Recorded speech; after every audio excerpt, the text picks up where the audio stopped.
हे dear student, आज के class में हम लोग कवर करेंगे पॉलिटिकल साइंस के अति महत्वपूर्ण प्रश्न को यानी कवर करने जा रहा है। जैसे कि आप लोगों का एग्जाम जो है 6 फरवरी को सेकंड शिफ्ट से होना है, तो आपके पास बहुत ही कम समय बचा हुआ है। तो ऐसे में आप लोगों को अभी उन प्रश्नों का अध्ययन करना चाहिए जो आपके एग्जाम के लिए बहुत ही महत्वपूर्ण है। तो डियर स्टूडेंट, इसमें सभी सेलेक्टेड क्वेश्चन है और आपको जो है बिल्कुल जब प्रश्न पत्र आप खोलेंगे तो यहाँ से आपको लगभग क्वेश्चन जो है आपको यानी सेम टू सेम हूबहू आपको यानी देखने को मिलेंगे। जैसे कि आप लोग अदर सब्जेक्ट का भी देख लिए, आपको हिस्ट्री हो गया, ज्योग्राफी हो गया, हिंदी का सारा सब्जेक्ट का आप देख लिए, सभी में जो आप लोग को जो है बिल्कुल यही जो है गैस प्रश्न से जो आपका यानी हूबहू यानी प्रश्न यानी पूछा गया था। जैसे आप लोग देख पा रहे हैं इस तरह का यानी आपका पॉलिटिकल साइंस का क्वेश्चन पेपर होगा। तो चलिए गाइस, हम लोग शुरू करते हैं। उससे पहले आप लोगों से मेरी एक छोटी सी रिक्वेस्ट है कि अभी तक अगर आप मेरे चैनल को सब्सक्राइब नहीं किए हैं तो चैनल को सब्सक्राइब कर लेंगे और साथ में अपने दोस्तों को एक बार जम करके शेयर कर देंगे। तो चलिए गाइस, हम लोग शुरू करते हैं कि आपके स्क्रीन पे पहला क्वेश्चन आ गया है कि भारत का विभाजन निम्नलिखित में से यानी किस अधिनियम के द्वारा हुआ था। बताइए, अपना भारत का विभाजन जो आता है किस अधिनियम के द्वारा हुआ था। तो ये जो है भारतीय स्वतंत्रता अधिनियम 1947 या भारत सरकार अधिनियम 1919 या भारत सरकार अधिनियम 1935। तो सब जानते हैं कि भारत स्वतंत्रता अधिनियम 1947 के तहत जो अपना भारत आजाद हुआ था। तो इसका आंसर आपका सी बिल्कुल राइट आंसर हो जाएंगे। चलिए क्वेश्चन नंबर 2 नंबर क्वेश्चन देखिए, निम्नलिखित में से यानी किसने प्रथम प्रधानमंत्री के रूप में पंडित जवाहरलाल नेहरू को जो है शपथ दिलाया था। देखिए, पंडित जवाहरलाल नेहरू को जो है शपथ जो है यानी कौन दिलाया था, तो वो जो थे यानी लॉर्ड माउंटबेटन ने दिलाए थे। तो इसका आंसर आपका लॉर्ड माउंटबेटन, आपका ऑप्शन आपका ए बिल्कुल परफेक्ट आंसर हो जाएंगे। जो भी बच्चे आप लोग लॉर्ड माउंटबेटन बता रहे हैं, बिल्कुल आप सभी बच्चों का आंसर जो है बिल्कुल परफेक्ट होंगे। ठीक है, नेक्स्ट क्वेश्चन की ओर चलते हैं। क्वेश्चन नंबर 3, भारत में प्रथम पंचवर्षीय योजना का कार्यकाल कब से कब तक रहा है। देखिए, प्रथम पंचवर्षीय योजना 1951 से लेकर 1956 तक हुआ था, क्योंकि पंचवर्षीय योजना जो होता है यानी 5 वर्ष पे होता है। और सबसे पहला यानी 1951 से लेकर कब तक चला था, 1956 तक चला था। ठीक है, क्वेश्चन दूसरा देखेंगे, निम्न में से यानी कौन संघ सूची का विषय है। तो बताइए, इनमें से जो है कौन सा यानी संघ सूची का विषय है। पुलिस, रक्षा, न्याय, फौजदारी विधि और प्रक्रिया। तो बिल्कुल आप लोग को पता होगा रक्षा, बिल्कुल इसका आंसर आपका परफेक्ट आंसर हो जाएंगे। ठीक है, नेक्स्ट क्वेश्चन की ओर चलते हैं। क्वेश्चन नंबर 5, वह कौन देश है जहां HIV एड्स से 3 व्यक्तियों को एक पीड़ित है। तो बताइए, ये अपना भारत का ही है, ये ऑलरेडी हम लोग सारा पढ़ रखे हैं। ठीक है, तो इसका आंसर आपका ए बिल्कुल राइट आंसर हो जाएंगे। चलिए क्वेश्चन देखेंगे 6 नंबर क्वेश्चन, सहयोगात्मक सुरक्षा में अंतरराष्ट्रीय स्तर की कौन सी यानी सम्मिलित की जा सकती है। यानी सहयोगात्मक सुरक्षा में अंतरराष्ट्रीय स्तर की कौन सी यानी सम्मिलित की जा सकती है। तो इसमें जो है आपका यानी विश्व स्वास्थ्य संगठन हो जाएगा, विश्व बैंक, अंतरराष्ट्रीय मुद्रा कोष, यानी ये सभी जो है इसमें सम्मिलित किया जाएगा। तो इसका आंसर आपका ये सभी बिल्कुल परफेक्ट आंसर हो जाएंगे। चलिए क्वेश्चन नंबर 7 देखेंगे, गठबंधन का अर्थ बताइए। देखिए, गठबंधन का अर्थ का मतलब जो होता है यानी सैन्य सैन्य आक्रमण या अपनी सुरक्षा के लिए यानी राष्ट्रों के बीच यानी गठबंधन। तो इसका आंसर आपका बिल्कुल राइट आंसर हो जाएंगे ए। ठीक है, नेक्स्ट क्वेश्चन की ओर चलते हैं। क्वेश्चन नंबर 8 नंबर क्वेश्चन, सुरक्षा का बुनियादी अर्थ बताइए। देखिए, सुरक्षा का बुनियादी अर्थ आपको सो डेफिनेटली पता होगा कि सुरक्षा का बुनियादी अर्थ जो होता है खतरे से यानी मुक्त। तो इसका आंसर आपका खतरे से मुक्त यानी बिल्कुल राइट आंसर हो जाएंगे। चलिए क्वेश्चन देखेंगे 9 नंबर क्वेश्चन आपके स्क्रीन पे, निम्नलिखित में से यानी कौन एक पर्यावरणविद नहीं है। इसमें से कौन सा यानी जो है नहीं है। तो सुनीता नारायण है, मेधा पाटकर भी है, आर.के. पचौरी है, अरविंद केजरीवाल जी नहीं है। तो इसका आंसर आपका अरविंद केजरीवाल राइट आंसर हो जाएंगे। क्वेश्चन नंबर 10 देखेंगे, क्योटो प्रोटोकॉल भारत पर यानी भारत कब हस्ताक्षर किया था। बताइए, क्योटो प्रोटोकॉल पर भारत जो है कब हस्ताक्षर किए थे। तो ये आप लोगों को बिल्कुल पता होगा, 2002 में जो है ये हस्ताक्षर हुआ था। तो इसका आंसर आपका 2002 राइट आंसर हो जाएंगे। चलिए क्वेश्चन देखेंगे आपके स्क्रीन पे 11 नंबर क्वेश्चन, कश्मीर के भारत में विलय पर यानी किसने यानी आपत्ति दी थी। बताइए, कश्मीर के भारत में विलय पर यानी किसने आपत्ति है की थी। तो इसमें जो है हुर्रियत कॉन्फ्रेंस ने जो है इसमें आपत्ति की थी। तो इसका आंसर आपका बिल्कुल परफेक्ट आंसर हो जाएंगे। चलिए क्वेश्चन नंबर 12 आपके स्क्रीन पे, भारत के मतलब उत्तर पूर्वी क्षेत्र में असम का भाग कटकर सबसे पहले कौन सा राज्य बना था। तो बताइए, इसमें से कौन सा भाग बना था। तो नागालैंड बना था, कट करके जो है कौन बना था यानी नागालैंड बना था। तो इसका आंसर आपका नागालैंड बिल्कुल परफेक्ट आंसर हो जाएंगे। क्वेश्चन देखेंगे 13 नंबर क्वेश्चन आपके स्क्रीन पे, विरहित नागालैंड के आंदोलन का कौन समर्थक है। बताइए, नागालैंड के आंदोलन का जो समर्थक है इनमें से यानी कौन सा होगा। तो बिल्कुल आप लोगों को पता होगा, इजाक जो है बिल्कुल इसका समर्थक में थे। तो इजाक बिल्कुल इसका आंसर आपका परफेक्ट आंसर हो जाएंगे। ठीक है, नेक्स्ट क्वेश्चन की ओर चलते हैं। क्वेश्चन नंबर आपके स्क्रीन पे, क्वेश्चन नंबर 14, वह कौन सा राज्य है राज्य जो राज्य जिसे पहले उप फिर और उसे पूर्ण राज्य का दर्जा दिया गया था। पहले उसको उपराज्य बनाया गया था, फिर बाद में जो उसको यानी पूर्ण राज्य का दर्जा दिया गया था। तो वो मेघालय था। क्या था, मेघालय। तो इसका आंसर आपका मेघालय बिल्कुल राइट आंसर हो जाएंगे। क्वेश्चन नंबर 15 देखेंगे, निम्नलिखित में से यानी कौन एक पर्यावरणविद नहीं है। तो ये तो अभी ऑलरेडी आपको बताया कि केजरीवाल होगा। ठीक है, क्वेश्चन देखेंगे, क्योटो प्रोटोकॉल पर यानी भारत कब हस्ताक्षर किए थे। तो देखिए, क्योटो प्रोटोकॉल पर अपना भारत जो हस्ताक्षर किया गया था यानी 2002 में जो है इसमें यानी किए गए थे। ठीक है, नेक्स्ट क्वेश्चन की ओर चलते हैं। क्वेश्चन नंबर आपके स्क्रीन पे 17 नंबर क्वेश्चन, पेरिस्ताइका नामक पुस्तिका की रचना यानी किसने की थी। बताइए, तो इसमें जो किया गया था यानी मिखाइल गोर्बाचोव के द्वारा इस पर हस्ताक्षर किया गया था। तो इसका आंसर आपका मिखाइल गोर्बाचोव बिल्कुल राइट आंसर हो जाएंगे। चलिए क्वेश्चन नंबर आपके स्क्रीन पे 18 नंबर क्वेश्चन, खाड़ी युद्ध यानी कब आरंभ हुआ था। देखिए, खाड़ी युद्ध 17 जनवरी 1991 अच्छा 26 मार्च 1992, 25 मार्च 1999, उपयुक्त में से कोई नहीं। तो खाड़ी युद्ध की बात करें तो 17 जनवरी 1991, इसका आंसर आपका बिल्कुल परफेक्ट आंसर हो जाएंगे। चलिए नेक्स्ट क्वेश्चन की ओर चलते हैं, क्वेश्चन नंबर 19। खाड़ी युद्ध के समय यानी इराक के राष्ट्रपति कौन थे? बताइए खाड़ी युद्ध के समय इराक के राष्ट्रपति जो थे यानी कौन थे? सद्दाम हुसैन थे। तो इसका आंसर आपका बिल्कुल Saddam Hussein absolutely right answer हो जाएंगे। Question number 20, Operation Desert system यानी क्या है? बताइए ऑपरेशन डिजर्ट सिस्टम जो है यानी क्या है? तो ये जो है बिल्कुल आपका यानी संयुक्त राष्ट्र संघ द्वारा यानी इराक पर यानी सैन्य कार्रवाई की अनुमति, इसका आंसर आपका भी बिल्कुल परफेक्ट आंसर हो जाएंगे। चलिए क्वेश्चन देखेंगे आपके स्क्रीन पे 21, क्रिप्स मिशन भारत यानी कब आया था? बताइए क्रिप्स मिशन जो भारत आए थे यानी कब आए थे? तो ये जो आए थे यानी मार्च 1942 को आए थे। कब आए थे? मार्च 1942 को आया था। तो इसका आंसर आपका मार्च 1942 एब्सोल्युटली राइट आंसर हो जाएंगे। ठीक है, नेक्स्ट क्वेश्चन की ओर चलते हैं। क्वेश्चन नंबर आपके स्क्रीन पे 22 नंबर क्वेश्चन, 1947 ईस्वी में कांग्रेस के अधिवेशन में किस देश के विभाजन को यानी स्वीकार करने का यानी प्रस्ताव लाया गया था? तो जो है गोविंद वल्लभ पंत यानी बिल्कुल इसका आंसर आपका परफेक्ट आंसर हो जाएंगे। ठीक है, चलिए नेक्स्ट क्वेश्चन की ओर चलते हैं। क्वेश्चन नंबर 23, स्वतंत्र भारत के प्रथम गृह मंत्री यानी कौन थे? तो प्रथम गृह मंत्री आप लोगों को बताए थे हम क्लास में, सरदार वल्लभ भाई पटेल जो है प्रथम यानी गृह मंत्री थे। ठीक है, लाल बहादुर पहले आपका क्या दिया हुआ? मौलाना आजाद, ये जो क्या थे यानी शिक्षा मंत्री थे। ठीक है, चलिए क्वेश्चन देखेंगे आपके स्क्रीन पे। क्वेश्चन नंबर 24, अंतरिम सरकार के प्रधान बताइए। अंतरिम सरकार के प्रधान आपको बताया होगा प्रथम प्रधानमंत्री भी है यानी पंडित जवाहरलाल नेहरू, आपको बताया होगा इसका आंसर आपका यानी पंडित जवाहरलाल नेहरू राइट आंसर हो जाएंगे। चलिए क्वेश्चन आपके स्क्रीन पे, क्वेश्चन नंबर 25, मेरा जीवन संघर्ष पुस्तक के लेखक कौन है? बताइए मेरा जीवन संघर्ष पुस्तक के जो लेखक है यानी कौन है? मेरा जीवन संघर्ष पुस्तक के लेखक जो है स्वामी सहजानंद, यानी इसका आंसर आपका परफेक्ट आंसर हो जाएंगे। क्वेश्चन देखेंगे 26 नंबर क्वेश्चन, 1955 के वार्सा संधि में कौन सा देश जो है सदस्य नहीं था?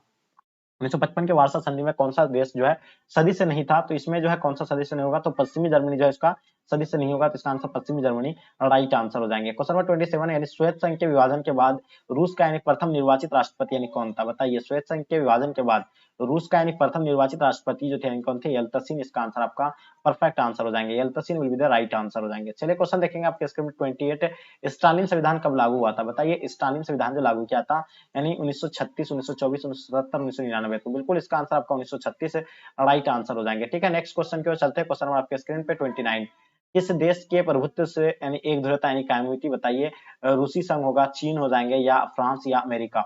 तो बिल्कुल डियर स्टूडेंट आप लोगों को पता होगा अमेरिका यानी राइट आंसर हो जाएंगे। एक ध्रुवता यानी कायम जो क्या था नहीं, अमेरिका बिल्कुल राइट आंसर हो जाएंगे। चलिए क्वेश्चन देखेंगे 30 नंबर क्वेश्चन, 1917 में रूस में समाजवादी राज्य की स्थापना यानी किसने की थी? 1917 में रूस में जो है समाजवादी राज्य की स्थापना जो है किसके द्वारा किया गया था? नहीं, लेनिन के द्वारा किया गया था। तो इसका आंसर आपका लेनिन राइट आंसर हो जाएंगे। चलिए क्वेश्चन देखेंगे 31, हैदराबाद का भारतीय संघ में विलय यानी किस प्रकार हुआ था? बताइए हैदराबाद का भारतीय संघ में जो विलय जो है किस प्रकार का हुआ था? ये आपको पता होगा स्वेच्छा से हुआ था, बलपूर्वक यानी अंग्रेजों के माध्यस्थ द्वारा यानी उपयुक्त से सभी तरह के। तो इसका आंसर आपका यानी बलपूर्वक यानी राइट आंसर हो जाएंगे। ठीक है, नेक्स्ट क्वेश्चन की ओर चलते हैं। क्वेश्चन नंबर 32, राज्यों का यानी पुनर्गठन आयोग कब बना था? देखिए राज्य पुनर्गठन आयोग जो बना था यानी 29 दिसंबर 1953 को बना था। तो बिल्कुल इसका आंसर आपका परफेक्ट आंसर हो जाएंगे। ठीक है, चलिए 33 देखेंगे आपके स्क्रीन पे, हमारी नियोजन व्यवस्था किस विचारधारा पर आश्रित है? तो बताइए हमारी नियोजन व्यवस्था जो है किस विचारधारा पर आश्रित है? तो ये आपको पता है लोकतांत्रिक समाजवाद पर। तो इसका आंसर आपका लोकतांत्रिक समाजवाद राइट आंसर हो जाएंगे। ठीक है, नेक्स्ट क्वेश्चन की ओर चलते हैं। क्वेश्चन नंबर 34, संविधान के किस अनुच्छेद में केंद्र और राज्य के बीच यानी विधायी संबंधों का उल्लेख है? तो ये जो है अनुच्छेद यानी 245 से लेकर 55 तक। तो इसका आंसर आपका ए बिल्कुल परफेक्ट आंसर हो जाएंगे। क्वेश्चन देखेंगे आपके स्क्रीन में 35, बजट का संबंध किस पक्ष के साथ है? तो बजट का संबंध जो है आय एंड वे दोनों के साथ होगा। तो इसका आंसर आपका यानी क्या हो जाएगा? यानी बिल्कुल सी राइट आंसर हो जाएंगे, आय एंड वे दोनों राइट आंसर हो जाएंगे। ठीक है, नेक्स्ट क्वेश्चन की ओर चलते हैं। क्वेश्चन नंबर 36, यानी भारत में नेहरू युग यानी कब से कब तक चला था? यानी पंडित जवाहरलाल नेहरू कब से कब तक अपना शासन चलाया था? तो आप लोग पता है 1947 में वो प्रधानमंत्री बने थे और 1964 तक यानी 1964 में उसका मृत्यु हो गया था। ठीक है, तो इसका युग जो है 1964 में यानी समाप्त हो गया था। ठीक है, नेक्स्ट क्वेश्चन की ओर चलते हैं। क्वेश्चन नंबर 36, यानी चीन में साम्यवादी शासन की स्थापना यानी कब हुई थी? बताइए चीन में जो है साम्यवादी शासन की स्थापना जो है कब हुआ था? तो ये 1949 में हुआ था। यानी कब होता है? 1949 राइट आंसर हो जाएंगे। चलिए क्वेश्चन देखेंगे आपके स्क्रीन पे 38, यानी पंचशील समझौता के समय चीन के प्रधानमंत्री यानी कौन थे? तो डियर आप लोगों को बता पंचशील समझौता कब हुआ था? तो आप सभी बच्चों को बता के 1954 को जो है पंचशील समझौता हुआ था और उस टाइम जो चीन के प्रधानमंत्री का नाम था इनका चाओ इन लाई। तो इसका आंसर चाओ इन लाई राइट आंसर हो जाएंगे। क्वेश्चन देखेंगे 39, गोवा को पुर्तगाल से आजादी के समय भारत के प्रधानमंत्री यानी कौन थे? तो गोवा को जो है पुर्तगाल से आजादी के समय जो भारत का प्रधानमंत्री था वो कौन था? यानी पंडित जवाहरलाल नेहरू था, लाल बहादुर शास्त्री थे, इंदिरा गांधी थे, राजीव गांधी थे। तो ये कमेंट करके आप लोग जरूर बताइए इसका आंसर क्या हो जाएगा। ठीक है, नेक्स्ट क्वेश्चन चलते हैं 14 नंबर क्वेश्चन, दक्षिण का पहला सम्मेलन किस देश में हुआ था? तो दक्षिण का पहला सम्मेलन आपको पता है बांग्लादेश में हुआ था। और कब यानी मतलब इसका दक्षिण का स्थापना कब हुआ था? 1985 को हुआ था। और एक चीज बता दें आपको, पहले इसमें 7 देश था बट एक जो है बाद में यानी जोड़ा गया है, अभी मिला करके यानी 8 हो गया। ठीक है, कितना हो गया, यानी 8 मिला हो गया, 8 8 अभी जो है देश है किसमें, रक्षस में यानी सार्क में।